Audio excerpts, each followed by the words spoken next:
آج میرے معاملہ تک کا نقشہ درج ہے، اس کا مطلب یہ ہے کہ مجھے راجستھان تک جانا ہے، مجھے اجمیر تک جانا ہے، اور میری جائے پناہ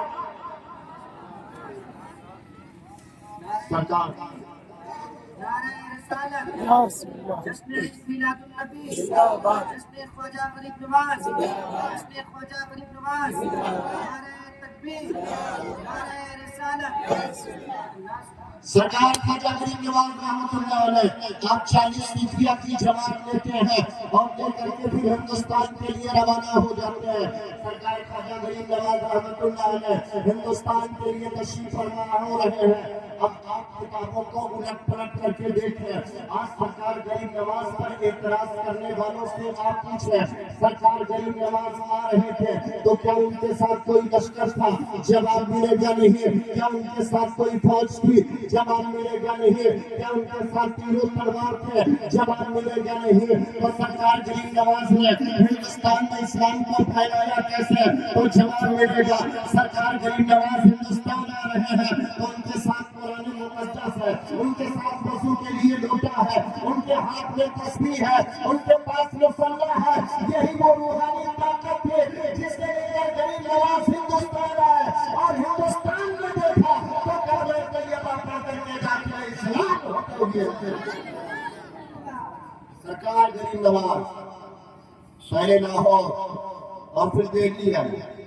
جب سرکار غریب نواز دہلی میں آئے نا، دہلی میں قیام کیا تو آپ کے عادات و اطوار، آپ کے اقوال و افعال، آپ کا چہرہ انور دیکھ کر کے لوگ اتنا متاثر ہوتے کہ آپ کی بارگاہ میں آتے اور آ کر کے کلمہ پڑھ لیتے۔ سرکار غریب نواز انہیں علم کی تلقین فرماتے اور وہیں پر آپ نے اپنا ایک مرید اور خلیفہ بنایا جن کا نام حضرت خواجہ قطب الدین بختیار کاکی رحمۃ اللہ علیہ ہے۔ حضرت خواجہ قطب الدین بختیار کاکی رحمۃ اللہ علیہ کو اپنا مرید اور خلیفہ بنایا، دہلی ان سے ہینڈ اوور کیا، دہلی ان سے سپرد کیا، ارشاد فرمایا اے قطب الدین اب میں راجستھان جا رہا ہوں، اب میں اجمیر معلیٰ جا رہا ہوں۔ حضرت خواجہ قطب الدین بختیار کاکی رحمۃ اللہ علیہ آپ یہاں پر دہلی سنبھالے ہوئے ہیں، سرکار غریب نواز اجمیر جا رہے ہیں۔ اب دہلی میں خواجہ قطب الدین بختیار کاکی کے ساتھ کیا ہو رہا ہے؟ لوگ اسلام کو لا رہے ہیں لیکن کچھ لوگ مخالف بھی ہو گئے، کچھ لوگ دشمنی پر بھی آمادہ ہو گئے، اور وہاں کے جو حاکم تھے، جو بادشاہ تھے جن کا نام خواجہ سلطان شمس الدین التمش تھا، وہ آپ سے مرید ہو جاتے ہیں۔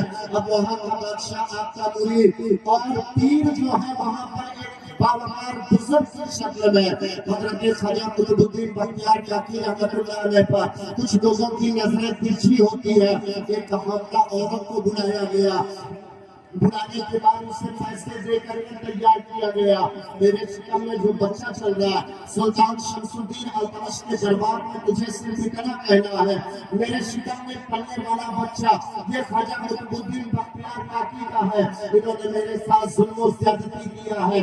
بس وہ عورت تیار ہو گئی، خواجہ سلطان شمس الدین التمش کا دربار لگا، بڑا مجمع ہے، اسی دربار میں وہ فاحشہ عورت روتی ہوئی آتی ہے، چیخ و پکار کرنے لگی، بالوں کو نوچنے لگے۔ سلطان شمس الدین التمش نے کہا بتا کیا بات ہے؟ اس نے کہا